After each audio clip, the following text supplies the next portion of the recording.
Episode number 5 of the High End Trial Podcast. On today's episode, we go over the Southwest Regional results as well as the 2015 AWDF results. We also have an interview with Mr. Wallace Payne. Let's go. Live from America's heartland, this is the High End Trial Podcast. Your source for Schutzhund IPO and working dog news and interviews. Now, your host, he's all bark and no bite, Big John Wolf. Welcome everybody to the podcast. We've got a great episode lined up for you today.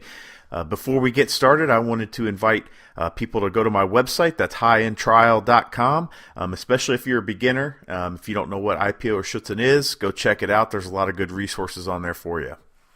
So since our last episode, we've had a couple trials take place. We will first get started with the United Schutzhund Clubs of America Southwest Regional Championship. It was held in Ramona, California, hosted by the Aztec Schutzhund Club.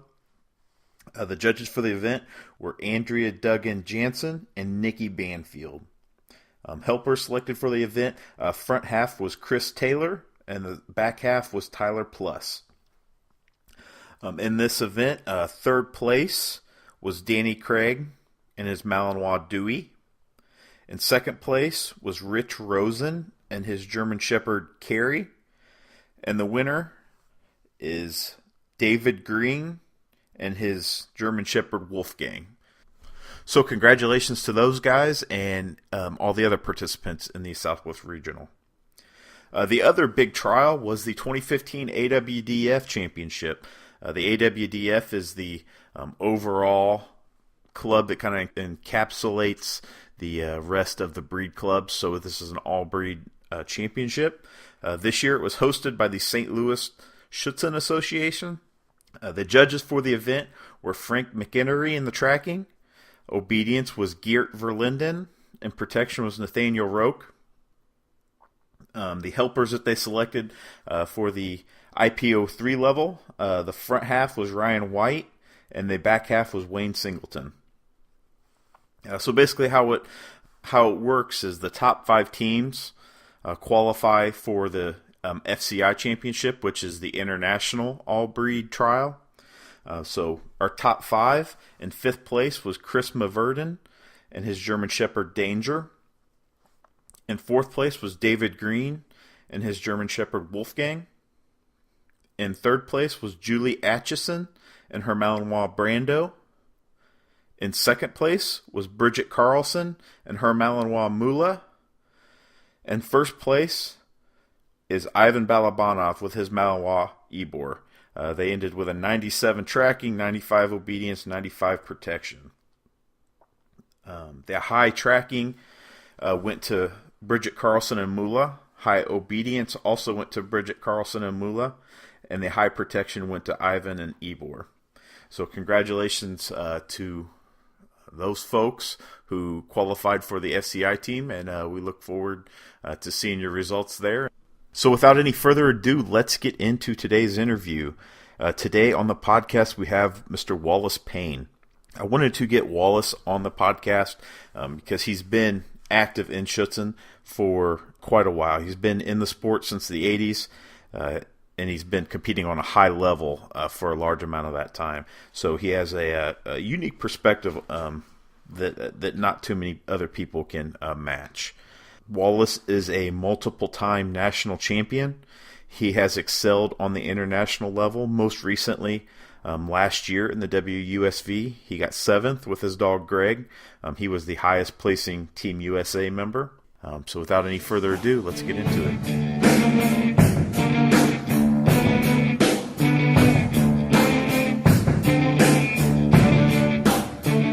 Welcome, everybody, to the High End Trial Podcast. Our guest for this episode is Mr. Wallace Payne. How are you doing, sir? I'm doing good. Thanks for having me on. Oh, no problem, man. I seen lately on Facebook you had a little health issues. Everything going okay with that? Yeah, everything is going good. As a matter of fact, I just put a video up today of me actually working a dog on the table. Damn, man, that's hardcore. Less than a month out, and and already working dogs, man. That was one of the things that really made me want to interview you, is you can just really tell your passion for dogs. I remember when you first put up that post, and then like less than a week later, you were out there. You had put up a video of you tracking your dog. I was like, man, this dude's dedicated, you know. Oh, it felt good too. Believe. Oh yeah, and it must have felt good too. I mean, you had a ton of people reach out to you on Facebook, so you can really tell how respected you are from a lot of people on that. So that had to feel good. Oh, that really made me recover a whole lot better. And that first picture I put up, I didn't really mean to put that one up. I thought I was sitting in a chair with my eyes wide open, and the Oxycontin kicked in. You know? Yeah, that'll do it to you, Ian. So I guess let's start at the beginning. How'd you get started into dog training and Schutzhund and all this fun stuff? Well, actually, I guess you can call it fate in a roundabout way, because I really didn't want to do Schutzhund. As a matter of fact, I had a list of dogs, a list of 10 that I wanted, and I started out. I ended up getting a Rottweiler, but it was way down the list, because at the time the Omen had just came out, and I guess you remember the scene in the graveyard where the Rottweiler was there, and there was always a guardian Rottweiler for evil in the movie. Yeah. So my wife really didn't want a Rottweiler, but I was kind of fascinated by him. But the number one dog on my list was a Dalmatian. Can you imagine that? Well, the number one on the list was a Dalmatian. I ended up, I was a nightclub manager in Germany. I got out the Army and was a nightclub manager. And there was a friend of mine who was in the military who had a Rottweiler. And at that time, I just wanted a Rottweiler. I didn't care if it had papers or what. His dog didn't have papers, but he happened to take me to a very reputable Rottweiler breeder.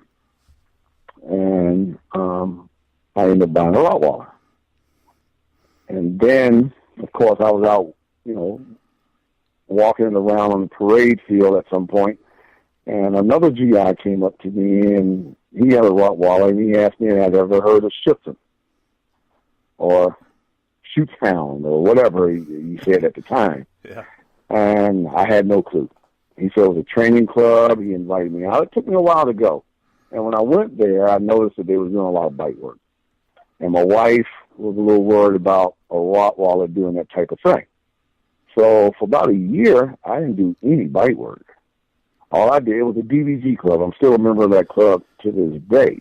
I'm a lifetime member, but they don't do Schutzhund anymore. They do agility. Okay. But I'm still a member of that club. And I told them all I wanted to do was be obedient. And one day I had it tied out to the fence, and I was in the clubhouse.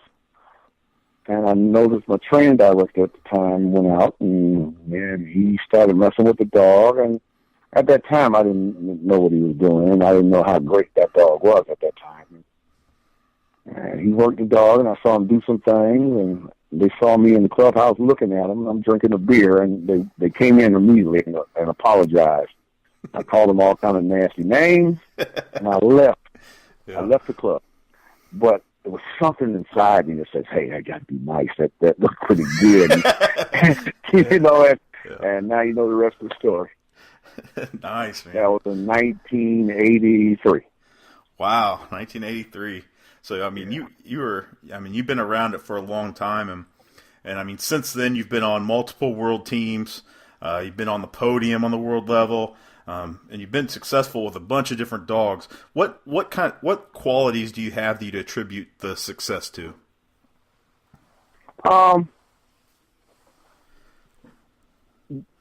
If I say any one thing, because I don't think I have any special than anyone else.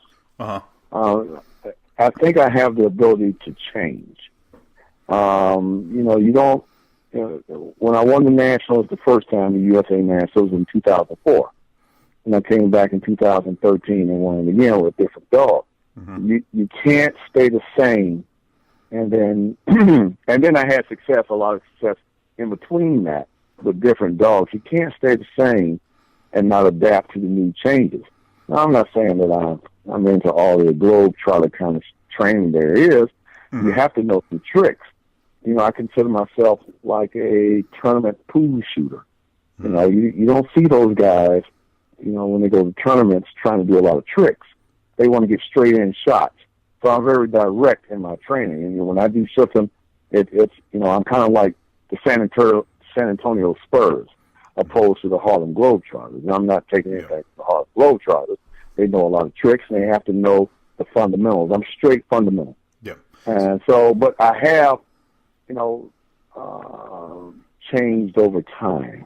And time changed everything. Okay. So that's the only thing. And I work hard. I don't mind training. Good. Yep. So what I hear from you is it's kind of you're not looking for all the flair necessarily. You know where your points are at, and you're trying to get the maximum amount of points.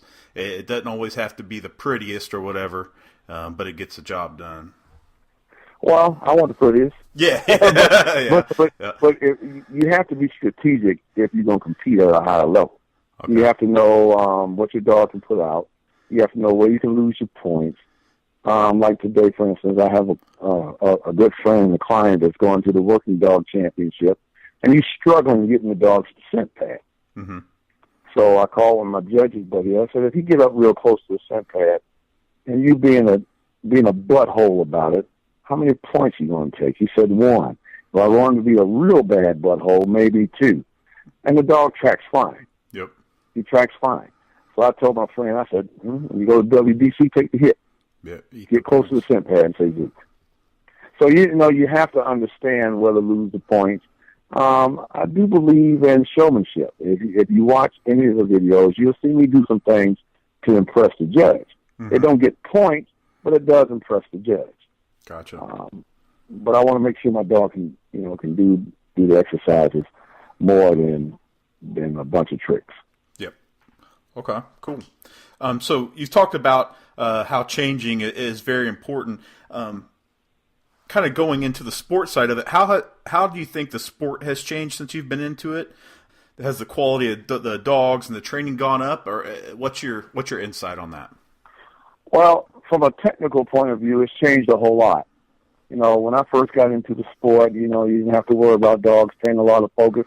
Not everybody can teach a dog to heel. Everybody. I mean, it's not uncommon to see 90% of the dogs that's showing a lot of focus out there and still get SG, you know, in the healing. So that's changed. The quickness of the dog's ability to do things, they want that more. They want to see attitude. They want to see happy dogs. When I first got into it, they really didn't care. As long as the dog was beside you. In 1983, I have some old videos of World Championships. If you took the same dog that won it then, he's in the 250s today. Yeah. The type of dog, you know, the King Kong dogs really makes it to a high level nowadays. It's truly a sport. You know, it's not a Schutzhund dog. I would not ever try to, you know, for the most part, try to get to protect me. No way. Yeah. It's a sport, and you know, and so it's changed in that aspect. You know, the reed stick to the padded stick. They've taken away the aspect of, you know, of telling the dog to go bite somebody. The dogs have to show obedience and show willingness to do it in all 3 categories down. So, you know, it's changed from that point of view, and which made it harder for people that just want to do ground and pound on the dog. You have to figure out ways to make your dog happy. Gotcha. And still do the work. Cool.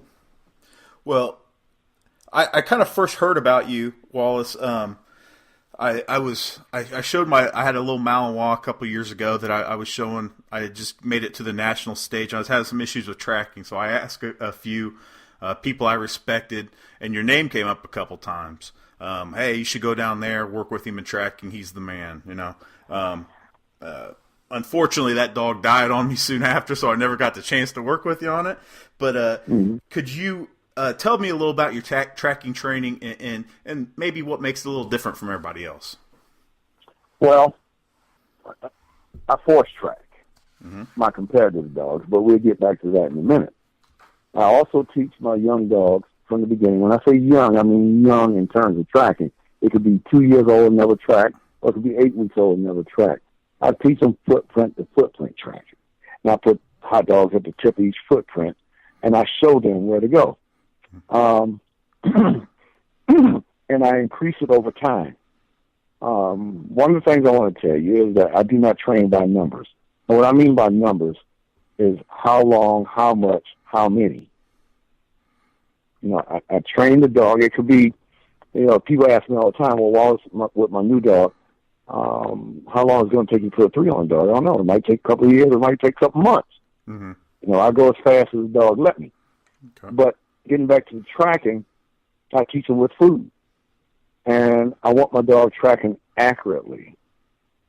A Schützen-3 track, food between 50 and 100 paces apart without any articles before I even attempt to do articles. And I do articles separate from the track. Now, force tracking is kind of tricky for most people, but I do it. A lot of people don't want to do force tracking. Yep. And that's fine. I mean, I have trained dogs to track at a high level. I have a lady going to the WDC, the Working Dog Championship. There's another force tracks dog. We've talked about it. I said, no, your dog will do just fine. No, we don't have to. We do it if we have to with your dog. But with my dog, I do force tracking because I buy competition dogs. Yep. And I don't want him to get out there and decide, well, I don't feel like doing it today. Yeah. When I say Zook, he's not just doing it because he wants to. He's doing it because I asked him to. Okay. And you find you get better reliability using that method? Absolutely. Yep. Cool. He's not going to quit on me. Yeah, so when everybody told me about you and they said, yeah, you need to work with him, I kind of got online and I saw the video of you doing that really nice track and the dog was off leash and I was like, oh man, yeah, this looks nice, man. So I mean, you obviously know your stuff in the tracking portion for sure. I'll never do that again. Never do off. It's good. Hey, you got video on it, man. You can prove it's been done. You know what I mean? Yeah, I'll never do it in a trial. I do it all the time, just training. But yeah. That particular dog, he was retired, and I said, well, let's see what we can do. And he did well. There you go. So how about obedience and protection? What do you do in those two phases maybe a little differently than anybody else? Well, I don't do anything any different. When I do seminars, I tell them all the time. I tell everybody, I'm not going to be able to show you anything that you haven't seen if you've been doing this more than a year or two. My timing may be different. My read may be different. I could see some stuff, beyond what you're looking at right now because I've been doing this. If you've seen 1,000 dogs, I've seen 10,000 dogs. So experience tells me, okay, this is what you think is your problem is not really your problem. So I don't do anything any different than anybody else. I use food. I use a tug. The point is, I do everything. So when it comes to beginners, what mistakes do you see them making most often? They want the easiest way out. They want the easiest. What beginners want is their dogs to be perfect, but they don't want to be. They look for magic. Yeah. They look for a lot of magic. And they'll fall into the accent. They'll fall into the gimmicks. And then, the gimmicks are fine, but they're going to take you only so far. And then then they'll say, hey, I want to go to the National, and they get their heart broken, and they can never get out of that middle range, of training because they're still caught up in that belief that, it got to be an easier way. There's a Schützen peel. There's a flop, flop, fizz, fizz. You see that with beginners all the time. Yeah. Also, beginners don't want to put in time. Beginners tend to, come to Schützen for a social thing, and they get their feelings hurt by people, and you see that with beginners. The people that's veterans understand that you're going to have disagreements. the people as veterans understand that it's hard work. Yep. And you got to make time for shuffling. Even if you take time off, there's a million things that you can be doing more important than shuffling. So you have to make time for shuffling, and that's where veterans and the experienced people come in. Yeah, that's another thing. That's what I see too. Is a lot of people new into the sport don't realize the dedication that it takes to get your dog trained on a high level. I obviously haven't trained to the level that you have, but even to get your dog on a national level just takes a humongous amount of time and attention and all that stuff. So to get 70, 80 takes a lot of time from shuffling. I mean, with shuffling. Just to get 70, 80. Oh, absolutely. Yep. It's a time when people could come to join South Metro. We tell them, shuffling takes a lot of time. Anything in life that you want to do, if you want to sleep late, that's more important than shuffling. If you want to go out on dates, you want to watch a movie, if you have a job, everything is more important than shuffling, but shuffling don't care. No, I like that. Yeah. Yeah. And that's the mistake they make. The other mistake that beginners make is using compulsion. I use it. I'm not afraid to use it. But the mistake that they'll make is that they put anger, emotion into it, and they don't quite understand what to do with using compulsion. And they lose the relationship with the dog. Or they may understand compulsion. One of the things that I do, if I find an area where I'm going to have to use a lot of compulsion, mm-hmm. that's the only thing I'm going to work until the dog understands and the pressure is gone. And then I go back to other things. I shut down everything else in shuffling except that one little aspect. And then it's over with. And is that so it doesn't bleed over into the other, that kind of pressure? Absolutely. Yeah. Absolutely. Cool. So I've read on the internet, you're not shy about making your opinion felt on practicing in the stadium for big events. Can you kind of share with the listeners here your thoughts on that? Yeah, I don't mind. I think, one, it will save money. It would definitely save money. Two, the majority of the people that you see practicing in the stadium really don't get anything better out of the deal. Mm-hmm. And for me, one stadium is just like another. Now, I will practice, like my dog coming up, he has to do the BH 1, 2, and 3. Mm-hmm. I will go to a club field and practice on that field because it's always different. But there's nothing different about a soccer field and a football field. It's the same all the time. Mm-hmm. So once you get to that level, you just go to the soccer field and you train your dog. And then when you get there, you don't have to practice. Your dog knows. If my dog blows something in a stadium, it's not because it's a different place. And, it's such a tradition for us to do that. And, I can understand that. And I can understand how people feel that they need to get out there. But I watched this one guy at the Southeast Regionals. They opened the field up 2 or 3 weeks ahead of time, and you had unlimited training. The day I got there, with my client, he must have trained his dog in protection 5 times that day. So I asked him, I said, why you train your dog so much? And then he did it 2 or 3 more days. And I said, well, I expect to see you or V. He said, that's what I'm going to try to get. Well, he didn't get anywhere close. Yeah. So I'm saying, why did you waste your time? Because you probably could have got the same score and never even put foot on, put your dog's feet on this field. So, it's a tradition that we feel we have to get on the field. One of Godfrey Gildy's clients said, well, Wallace, you're a professional. I'm just an amateur. I said, lady, you're retired. You have the same amount of time that I do. And if you look up the word definition, the definition of professional, it doesn't make me better. It means I get paid. Yeah. No, I think the stance makes sense. It's certainly, I know since I'm kind of I've only done it a couple times. Like, that was almost a security blanket for me. Like, oh, I need to practice. But you're right. It is almost kind of out of a.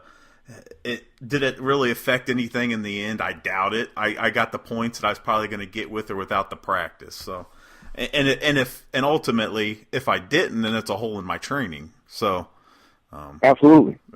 Yeah. So, no, I can definitely understand your stance on that.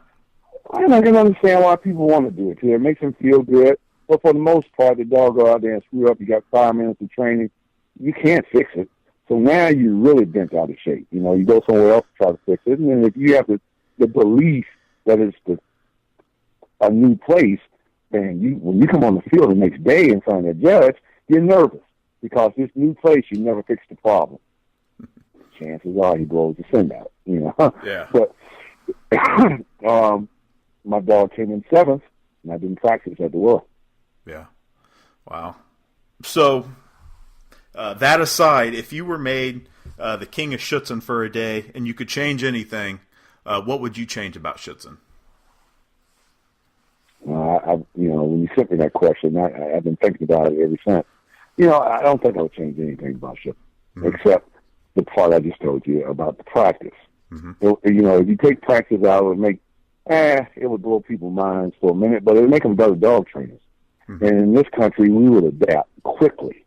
Yeah. We would adapt quickly and make it happen.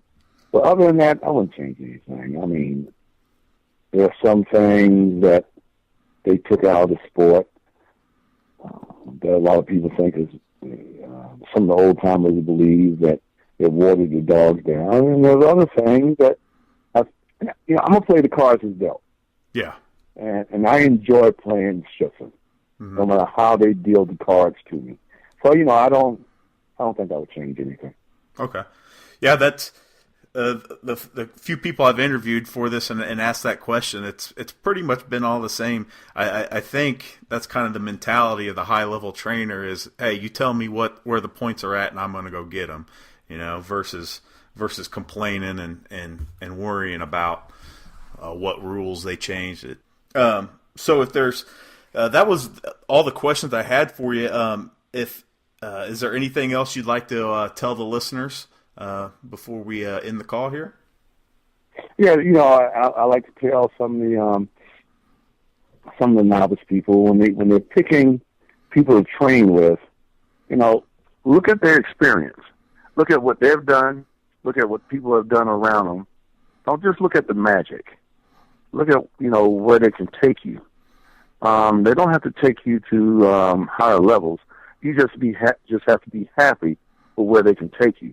But make sure that you do your research before you go to any of these guys, because there's a lot of charlatans out there, and none of us are Bibles. When we train dogs, we make mistakes. Now, I was told by one of my friends that's a competitor, the difference between me and him is that he will only put the good stuff on Facebook. I will show some of my struggles on Facebook. I will show that, okay, I'm having a problem here. And then the next time you see it, he's doing well.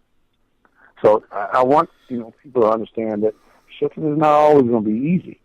You're going to have struggles. But struggles is all part of it. People don't want to struggle. They want to keep their dogs crippled. They want to keep their dogs in a bad place and thinking that they're keeping them in a good place. And then when the dog sees some difficulty, he struggles. Struggle is good. Very good, man. So what is the best way for somebody to get a hold of you if they want to book a seminar or schedule some time to train with you? Oh, they can Google my name. Just Google and it comes up real fast. Yeah, Google my name. My telephone number is on there. I answer telephone calls. I return them when I can remember. But it's easy to reach me. Like South Metro Atlanta, Schutzen Club. I'm the contact person. It's very easy to meet me, and I've had the reputation that people thought I'm approachable until they meet me, and I'm very approachable. Yeah. You have been very, very easy to deal with. And getting this, I brought it up to you doing the interview, and and immediately you said yeah. So thank you for coming on the podcast, man. There's one more thing. Yep, go for it. You did ask me about my mentors. Oh, yep.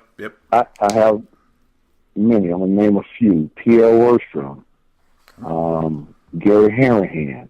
Gary and I haven't always seen eye to eye, but I considered him the Michael Jordan of Schutzman at one time.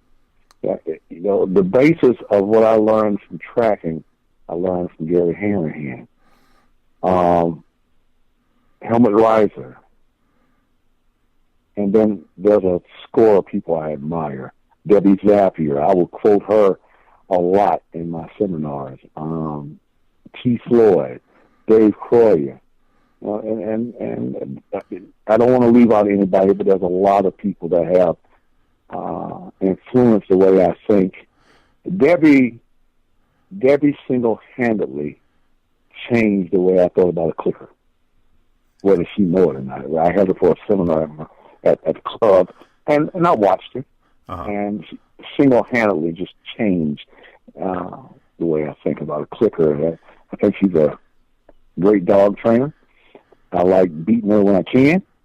Most of the time you're not. But I admire those people, and I do. Phil Hosher, mentor. Cool. Those are the guys. You ask for the mentors and the people I admire. Those are some of them.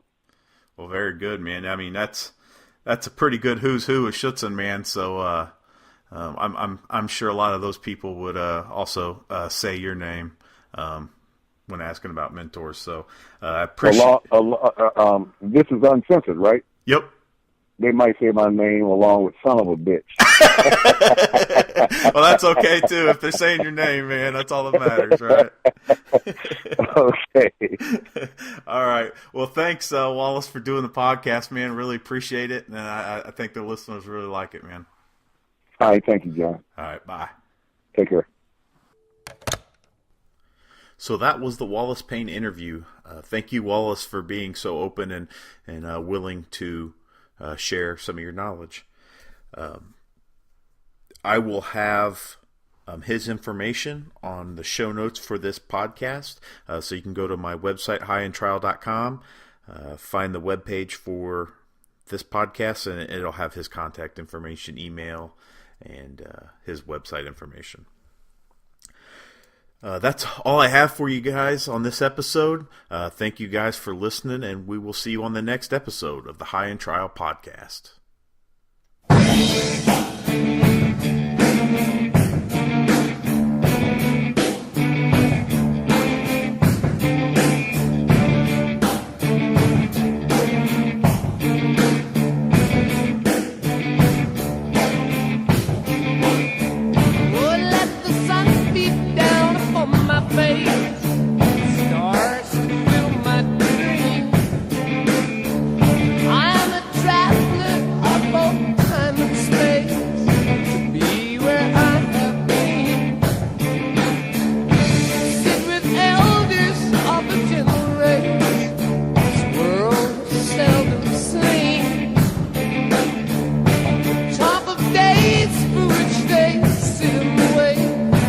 All will be revealed.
trace, like thoughts inside a dream.